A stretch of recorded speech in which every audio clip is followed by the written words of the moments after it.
الحمدللہ رب العالمین والصلاة والسلام علی سید الانبیاء والمرسلین اما بعد فاعوذ باللہ من الشیطان الرجیم بسم اللہ الرحمن الرحیم۔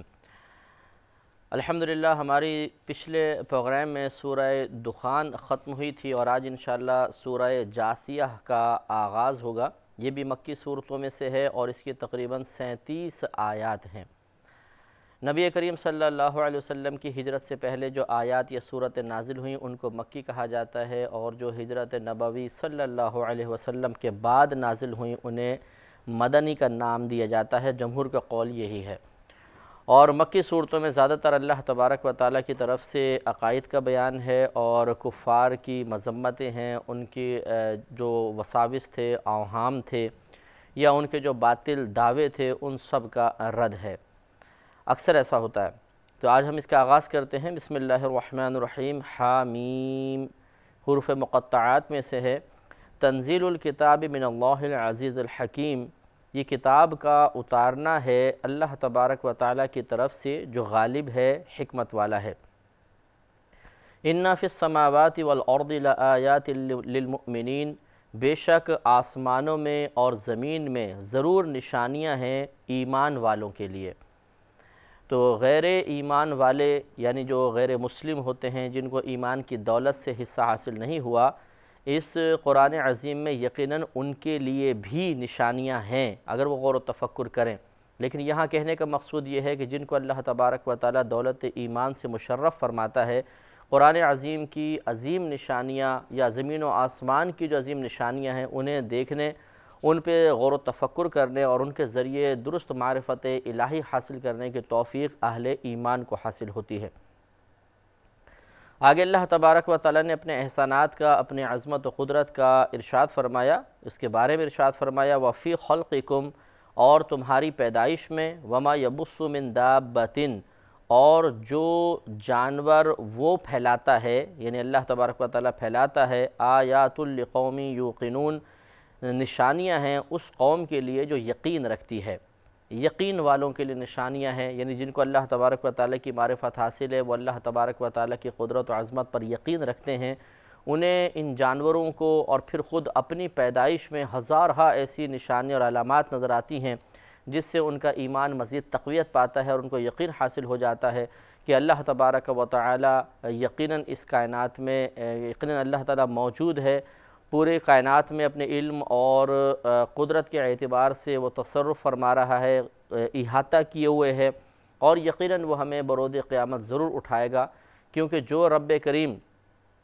اس دنیا میں اتنی عجیب و غریب چیزیں پیدا کرتا چلا جا رہا ہے، جن کے بعض ایسی چیزیں بھی ہیں جن کے پہلے کوئی نمونے موجود نہیں تھے، تو یقیناً جب ایک انسان کو وہ پیدا کر دے، اس کے بعد اسے مٹی میں ملا کر دوبارہ اٹھانا یہ کوئی مشکل بات نہیں ہوتی ہے، اس لیے کہ نئے سرے سے کسی چیز کا بنانا، ابتداءً بنانا مشکل ہے، اور پھر بنانے کے بعد بگاڑ کر دوبارہ بنانا انتہائی آسان ہوتا ہے۔ وَاخْتِلَافِ اللَّيْلِ وَالنَّهَارِ وَمَا أَنزَلَ اللَّهُ مِنَ السَّمَاءِ مِن رِزْقٍ فَأَحْيَا بِهِ الْأَرْضَ بَعْدَ مَوْتِهَا وَتَصْرِيفِ الرِّيَاحِ آيَاتٌ لِقَوْمٍ يَعْقِلُونَ۔ اللہ تعالیٰ ارشاد فرماتا ہے اور رات اور دن کے مختلف ہونے میں، اور وہ جو نازل فرماتا ہے اللہ تبارک و تعالیٰ آسمان سے یعنی رزق، پھر زندہ کرتا ہے اس کے ذریعے زمین کو اس کے مردہ ہو جانے کے بعد، اور ہواؤں کے پھرنے میں، یہ گھومنے میں، گردش میں، آیات نشانیاں ہیں لقوم یعقلون، ایسی قوم کے لیے جو عقل رکھتی ہے۔ تو یہاں پر اب اللہ تبارک و تعالیٰ نے عقل رکھنے والوں کے لیے ان چیزوں کو نشانیاں قرار دیا، اور اس میں سائنسدان بھی آ سکتے ہیں، غیر مسلم بھی آ سکتا ہے کہ ان کے لیے بھی اس میں نشانیاں ہیں کہ وہ اس پہ غور و تفکر کریں کہ جب دنیا کی ایک چھوٹی سی مشین بغیر کسی آپریٹر کے نہیں چلتی ہے، اس کو آپریٹ کرنے والا کوئی شخص چاہیے، تو پوری کائنات کس طریقے سے چل رہی ہے، اس کا نظام کیسے چل رہا ہے، یقیناً کوئی ایک ایسی ذات کا ہونا ضروری ہے۔ بلکہ اگر ہم اللہ تعالیٰ سے قطع نظر دیکھیں تو ہمیں یہ فیصلہ کرنا پڑے گا کہ بہت بڑی ایک باقاعدہ جماعت، ایک ٹیم ہونی چاہیے جو اس کائنات کے نظام کو چلائے، اور پھر اس ٹیم کو کنٹرول کرنے والا بھی کوئی نہ کوئی سپروائزر ہونا چاہیے۔ تو اللہ تبارک و تعالیٰ یقیناً اس پوری کائنات کو کنٹرول کر رہا ہے، اس کی دیکھ بھال فرما رہا ہے۔ وہ اس کائنات کو چلانے میں کسی کا محتاج نہیں، لیکن باقاعدہ یہ کائنات کا نظام ایک ٹیم ورک کا نتیجہ ہے جس کو اللہ نے مقرر کیا ہے،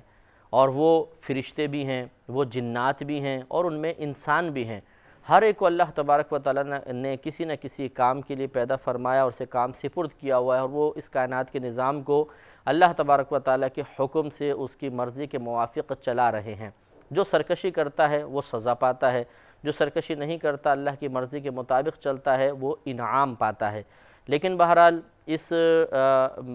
تمام چیزیں جو اللہ نے ذکر فرمائیں کہ آسمان سے پانی نازل ہو رہا ہے، اس سے مردہ زمین سرسبز و شاداب ہو رہی ہے، رات آتی ہے، دن جاتا ہے، دن آتا ہے، رات چلی جاتی ہے، اور اسی طرح ہوائیں چل رہی ہیں، کبھی مشرق سے مغرب کی طرف، مغرب سے پھر مشرق کی طرف چلتی ہیں، شمال جنوب ہر طرف ہوا چل رہی ہے، اور ہوا کا دباؤ اوپر زیادہ ہے، نیچے ہلکا ہے۔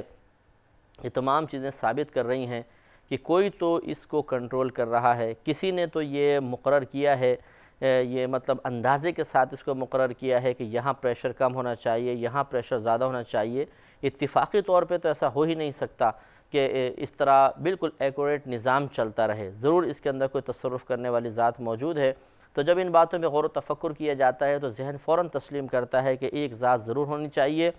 اور اس کو کنٹرول کرنے والی ایک ہی ذات ہونی چاہیے، دو نہیں ہو سکتی ہیں، اس لیے کہ اگر دو ہوتی ہیں تو ضرور اختلاف پیدا ہوتا۔ جیسے گورنمنٹ میں اگر اپوزیشن میں اور گورنمنٹ میں جو لوگ ہوتے ہیں اکثر ان میں اختلاف رہتا ہے، بلکہ خود ایک پارٹی کے لوگ آپس میں مختلف ہو جاتے ہیں، ان کی آراء بدل جاتی ہیں، اور اس طرح بعض اوقات پارٹیاں ٹوٹ جایا کرتی ہیں۔ اگر اس کائنات کے چلانے والے بھی ایک سے زیادہ ہوتے تو یقیناً نظام کائنات کبھی نہ کبھی تو متاثر ہوتا، کبھی نہ کبھی تو اس میں رخنہ نظر آتا، لیکن ایسا نہیں ہوتا ہے، اور اس کائنات کا نظام بالکل متوازن چل رہا ہے، جس سے پتہ چلتا ہے کہ کوئی نہ کوئی اس کو کنٹرول کر رہا ہے، اور کنٹرول کرنے والا ایک ہی ہو سکتا ہے، دو نہیں ہو سکتے۔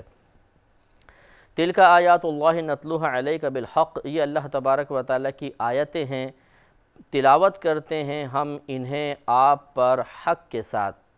یعنی اللہ تبارک و تعالیٰ انہیں نبی کریم صلی اللہ علیہ وسلم پر حق کے ساتھ نازل فرماتا ہے۔ فَبِأَيِّ حَدِيثٍ بَعْدَ اللَّهِ وَآيَاتِهِ يُؤْمِنُونَ،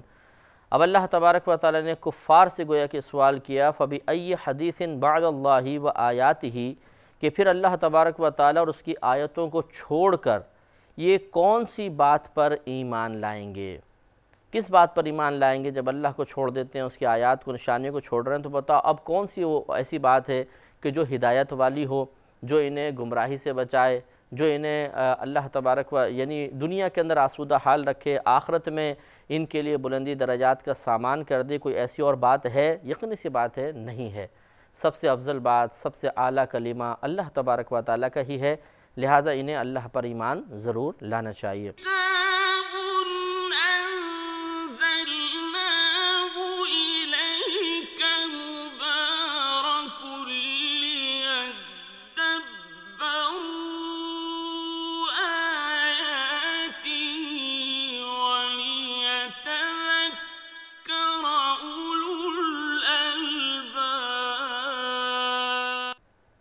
وَيْلٌ لِكُلِّ أَفَّاكٍ أَثِيمٍ، بربادی ہے ہر بڑے بہتان لگانے والے گناہگار کے لیے۔ اس سے مراد نضر بن حارث ہے، اس کے حق میں یہ نازل ہوئی۔ یہ نبی کریم صلی اللہ علیہ وسلم اور اسلام کا بڑا دشمن تھا، اور یہ تجارت کے لیے عجم میں جاتا تھا، عجمیوں کے پاس، وہاں سے ایران، عراق وغیرہ میں وہاں جاتا تھا، وہاں سے قصے کہانیاں لے کر آتا تھا، اور پھر رات میں لوگوں کو جمع کر کے کہتا تھا تم کیا یہ قرآن سنو گے، آؤ میں تمہیں سناتا ہوں۔ اور آپ کو معلوم ہے کہ قصے کہانیوں میں ایک اٹریکشن ہوتی ہے، ایک مزہ آتا ہے، کہانی سی ہوتی ہے تو طبیعت کی رغبت بھی ہوتی ہے۔ تو اس طرح یہ لوگوں کو جمع کر کے نبی کریم صلی اللہ علیہ وسلم کی باتیں سننے سے، آپ کی وعظ و نصیحت سننے سے روکا کرتا تھا۔ اس کی مذمت میں اللہ تعالیٰ نے آیات نازل فرمائیں کہ وَيْلٌ لِكُلِّ أَفَّاكٍ أَثِيمٍ، بربادی ہے ہر بڑے بہتان لگانے والے گناہگار کے لیے۔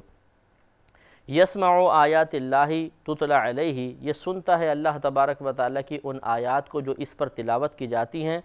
ثم یصر مستکبرا، پھر یہ اصرار کرتا ہے، مصر رہتا ہے، اسی اپنے سابقہ حالت پہ رہتا ہے، اس حال میں کہ تکبر کرتا ہے، کأن لم یسمعھا، گویا کہ اس نے ان آیات کو سنا ہی نہیں۔ فبشرہ بعذاب علیم، تو آپ اے حبیب کریم صلی اللہ علیہ وسلم اسے دردناک عذاب کی خوشخبری سنا دیجئے۔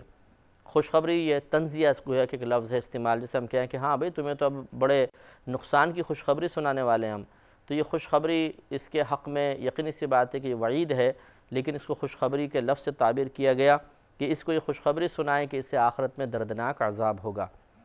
وَإِذَا عَلِمَ مِنْ آيَاتِنَا شَيْئًا، اور جب ہماری آیتوں میں سے کسی بات پر یہ اطلاع پاتا ہے، اتَّخَذَهَا هُزُوًا، تو یہ اس کا مذاق بناتا ہے،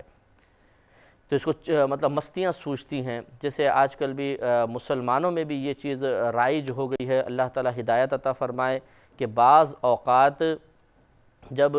کسی کی واعظ و نصیحت سنی جاتی ہے خصوصاً دینی حوالے سے، تو بعض لوگ مستیاں کر کر کے ان باتوں کا مذاق اڑاتے ہیں۔ جنت کی باتیں کریں گے تو مذاق سوچ جائے گا، دوزخ کی وعید سنائی جائیں گی تو خوف خدا محسوس نہیں کریں گے بلکہ اس کا مذاق اڑانا شروع کر دیں گے، نقل کریں گے، یا مطلب ایسے الٹے سیدھے باتیں کہ اچھا فرشتے پکڑیں گے میں ڈاج دے کے نکل جاؤں گا، پھر سب وہ ہنسنے لگیں گے ساتھ والے، لیکن یہ نہیں سوچتے کہ آج جن باتوں کا آپ مذاق اڑا رہے ہیں، کل جب اللہ تبارک و تعالیٰ کی بارگاہ میں پہنچیں گے، قرآن اس پر گواہ ہے کہ وہاں پر آپ ایک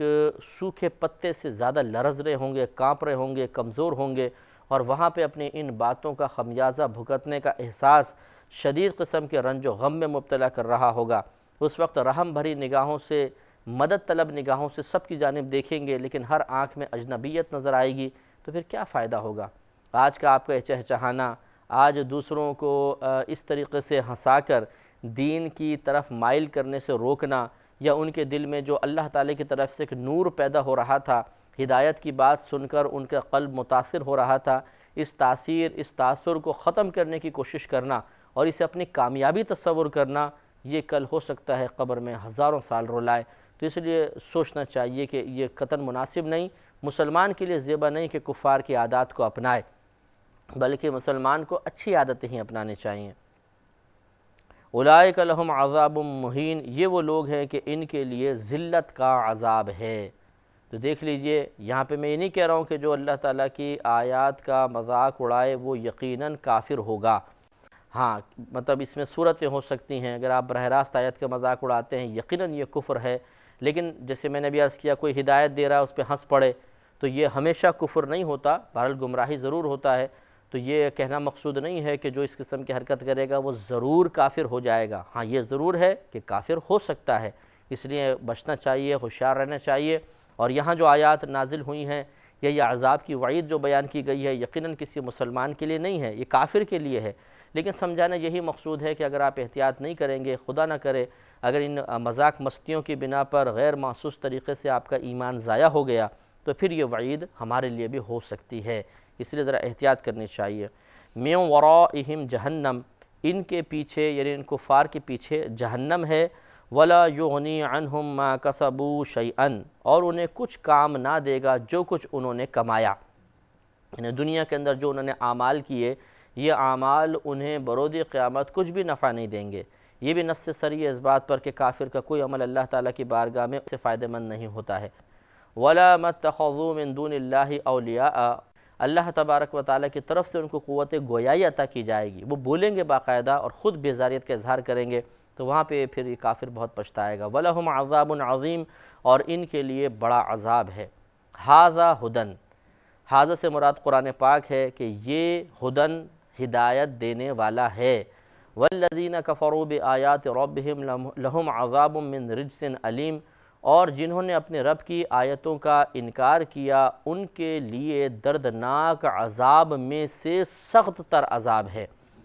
یعنی شدید ترین عذاب اللہ نے ان کے لیے اجتماعی طور پر تیار کر رکھا ہے، اور اس عذاب میں سے حصے ان کفار کو ملیں گے۔ اس کے بعد اللہ تعالیٰ نے پھر اپنی عظمت و قدرت کا بیان کا آغاز فرمایا۔ اللہ الذی، اللہ تبارک و تعالی وہ ہے جس نے سخر لکم البحر، تمہارے لیے سمندر کو، دریا کو مسخر کر دیا، تمہارے تابع کر دیا، لتجری الفلک فیہ بامرہ، تاکہ چلیں کشتی اس میں اس کے حکم کے ساتھ۔ دریا کو تابع کرنے کا مطلب یہ ہے کہ دریا کو سکون دیا، سمندر کو سکون عطا فرمایا، ورنہ چاہتا تو اس کو بے سکون رکھتا۔ ہر وقت سمندر کا پانی جو ہے وہ ایک دم اونچے اونچے موجیں آتی رہتی ہیں، لیکن ہمیشہ ایسا نہیں ہوتا۔ جب اللہ تعالیٰ چاہتا ہے تو تیز ہواؤں کو حکم دیتا ہے، وہ آتی ہیں تو طوفان کی کیفیت ایک بن جاتی ہے، تو پھر کشتیاں ہچکولے لیتی ہیں، الٹ جاتی ہیں، لیکن یہ کیفیت دائمی تو نہیں ہوتی۔ اللہ تبارک و تعالیٰ سمندر کو پرسکون رکھتا ہے، دریاؤں کو پرسکون رکھتا ہے، اور کشتیاں آسانی سے اس میں چلتی ہیں۔ تو یہ گویا کہ دریا کا پرسکون رکھنا، یہ ہمارے لیے اللہ تعالیٰ کی طرف سے اس دریا یا سمندر کو مسخر کر دینا ہے، ہمارے تابع کر دینا ہے، اور اس سے ہم فائدہ حاصل کرتے ہیں۔ اور یہ کیوں اللہ نے ایسا کیا؟ ارشاد فرمایا وَلِتَبْتَغُوا مِنْ فَضْلِهِ، اور اس لیے کہ تاکہ تم اس کا فضل تلاش کرو۔ فضل دو طرح تلاش ہوگا، ایک تو یہ کہ یعنی کئی اس کی صورتیں ہیں، مثلا ایک صورت یہ ہے کہ آپ سمندر میں جاتے ہیں، وہاں کشتیاں ٹھہراتے ہیں اور مچھلیاں جال ڈال کے پکڑتے ہیں، اس طرح اللہ کا فضل تلاش ہو جاتا ہے۔ یا کہیں پر ہیروں کی موجودگی کا احساس ہوتا ہے، غوطہ لگاتے ہیں اور وہاں سے ہیرے وغیرہ نکالے جاتے ہیں۔ یا سمندر کی تہہ میں بعض جگہ معدنیات ہوتی ہیں، یا اسی طرح کوئی آئل وغیرہ ہوتا ہے وہ نکالا جاتا ہے، اس طرح اللہ کا فضل تلاش ہوتا ہے۔ یا پھر ایک ملک سے دوسرے ملک آپ ٹریڈنگ کے لیے جاتے ہیں، تجارت کے لیے جاتے ہیں، یا اپنا مال جو مال تجارت ہے وہ ایک علاقے سے دوسرے علاقے تک پہنچاتے ہیں، تو یہ تمام صورتیں اللہ تبارک و تعالیٰ کے فضل کے تلاش کرنے کی ہیں۔ وَلَعَلَّكُمْ تَشْكُرُونَ، اور تاکہ تم شکر گزار ہو جاؤ۔ تو معلوم یہ ہوا کہ نعمتوں کا عطا فرمانا اس لیے نہیں ہے کہ صرف اس سے حفظ نفس حاصل کیا جائے، مزے حاصل کیے جائیں، دنیاوی نفع حاصل کیے جائیں اور پھر اللہ تعالیٰ کو فراموش کر دیا جائے، نہیں، بلکہ ان کا بنیادی مقصد یہ ہے کہ ان کے استعمال کے ساتھ ہی اللہ تبارک و تعالیٰ کے کرم و فضل کا احساس دل میں بیدار کیا جائے، اور اسے اللہ تعالیٰ کا انعام تصور کر کے، اللہ کا کرم تصور کر کے اظہار شکر کیا جائے، چاہے قولی طور پر ہو، چاہے اعضاء کو اللہ تعالیٰ کی فرما برداری میں لگانے کے ذریعے ہو، اللہ کا بہرحال شکر ادا کرنا چاہیے۔ مزید ارشاد فرمایا وَسَخَّرَ لَكُم مَّا فِي السَّمَاوَاتِ وَمَا فِي الْأَرْضِ جَمِيعًا مِّنْهُ، اور تمہارے لیے اس نے مسخر کر دیے جو آسمانوں میں ہے اور جو زمین میں ہے۔ پھر انشاءاللہ کلام کریں گے کل کے پروگرام میں۔ وآخر دعوانا ان الحمد للہ رب العالمین۔